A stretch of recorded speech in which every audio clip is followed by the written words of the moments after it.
യോഗ എന്ന് പറയുമ്പോൾ ശരിക്കും ഒന്ന് ചിന്തിച്ചു നോക്കിയാൽ അത് നോൺ അറ്റാച്ച്മെന്റ് ആണ്. പതഞ്ജലി യോഗസൂത്രത്തിൽ തന്നെ പതഞ്ജലി പറയുന്നുണ്ട്, ഈ ശരീരം ആരോഗ്യമായി ഇരിക്കുന്നത് കൊണ്ട് എന്താണ് ഫലം പറയും. ശരീരം ആരോഗ്യപരമായിരുന്നാൽ നിങ്ങൾക്ക് ശരീരത്തിനെ കുറിച്ചുള്ള ചിന്ത ഉണ്ടാവില്ല, ബോഡി കോൺഷ്യസ്നെസ് ഉണ്ടാവില്ല. മനസ്സിലായോ? ശരീരം അപ്പോ ആർക്കെങ്കിലും മുട്ടുവേദന ഉണ്ടെന്ന് വെച്ചോ, അപ്പൊ എപ്പോഴും മുട്ടിനെ കുറിച്ചല്ലേ ചിന്തിച്ചുകൊണ്ടിരിക്കുക, വേദന ഉള്ളതുകൊണ്ട്. എവിടെ വേദന ഉണ്ടായാലും, പല്ല് വേദന ഉണ്ടായാലും എപ്പോഴും പല്ലിനെ കുറിച്ച് ചിന്തിക്കുന്നു. അപ്പോ ശരീരം ആരോഗ്യമായിരുന്നെങ്കിൽ, നന്നായിരുന്നെങ്കിൽ, രോഗമില്ലാത്തതായിരുന്നെങ്കിൽ, രോഗമുക്തമായിരുന്നെങ്കിൽ നമുക്ക് ശരീരത്തിനെ കുറിച്ച് ചിന്ത ഉണ്ടാവില്ല. നമ്മുടെ ചിന്ത ശരീരത്തിലായിരിക്കില്ല.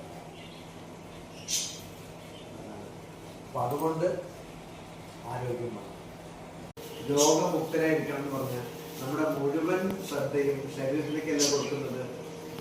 ശരീരത്തിനെ കുറിച്ച് ചിന്തിച്ചാൽ നിങ്ങൾക്ക് രോഗമുക്തരായിരിക്കണം. ശരീരത്തിനെ കുറിച്ച് ചിന്തിച്ചാൽ കൂടുതൽ ശരീരത്തിന് പ്രശ്നം ഉണ്ടാവുള്ളൂ. അപ്പോ നമ്മുടെ ചിന്ത ശരീരത്തിനെ മറികടന്നു പോകണം. അങ്ങനെയുള്ള ആൾക്കാരുടെ ശരീരം ആരോഗ്യമായിരിക്കും എന്ന് പറയുന്ന ഒരൊറ്റ തത്വശാസ്ത്രമാണ് യോഗ.